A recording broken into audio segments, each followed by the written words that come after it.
this week we've kind of reached one of the weirdest coincidences in UK rail history.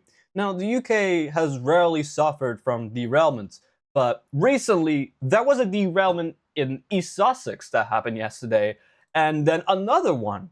The second train has gone off the rails in Essex, and this has all happened within 24 hours. Thankfully, all passengers survived in this case. But what's so strange is that before these series of events, we haven't had a derailment for 6 years, since 2020. The last known derailment happened in Stonehaven, setting all up to the Vixens, by the way. But what the hell's going on?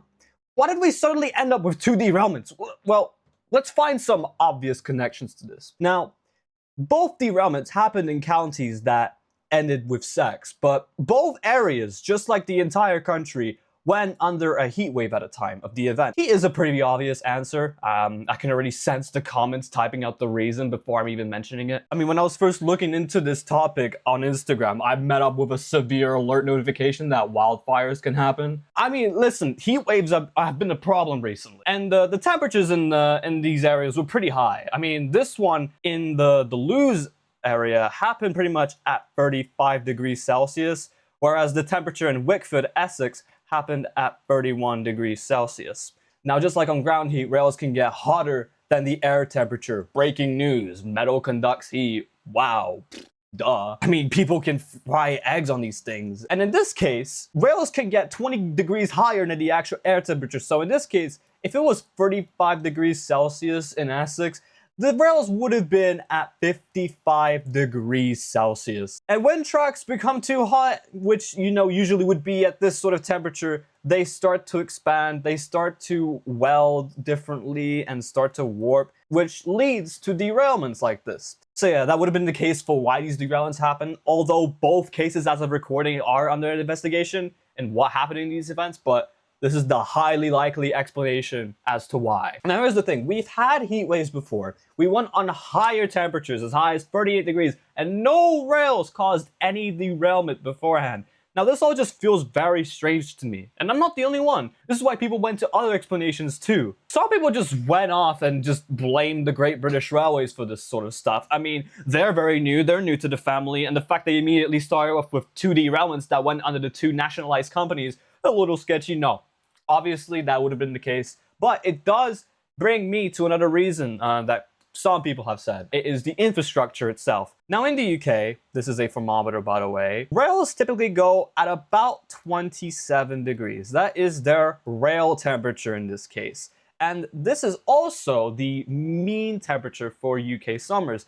And it is also the mid-range of what would be the highest points and the lowest points on what the rails expect to be all year round. So, in summer, you can usually get pretty high, and in winter, you can usually get pretty low. So yeah, and if it gets too hot, they just break. So the solution would be, bring up the rail temperature, right?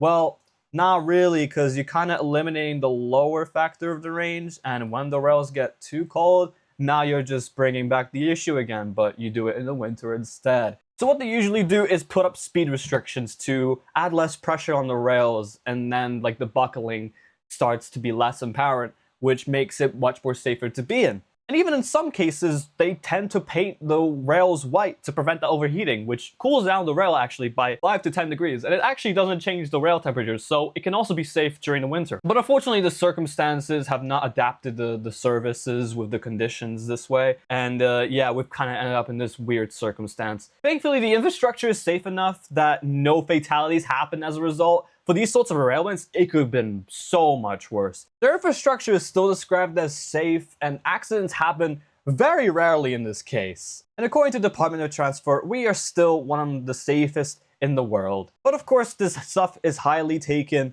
very seriously, so they will ramp up some safety procedures up a notch and paint those rails white. But of course, it's kind of a hard thing to predict and prevent in the first place, since, UK weather can be highly unpredictable, unlike everywhere else in the world. It also gives the opportunities to, thank the train drivers for doing their job, despite they may randomly end up in situations like this, whether it's unfortunate suicide cases or derailments like this. So yeah, I just kind of wanted to make a brief little video about this. It's something that really intrigued me. It's such a big coincidence that we haven't reached the worst weather conditions, yet we managed to get 2 separate cases of derailment in different railways. We don't have definite connections on why these events have happened, but with previous derailments like Stonehaven, weather is the answer. So in summary, we need a bit more luck in our lives, stay safe, and paint your nails white. Paint your nails, paint your rails white.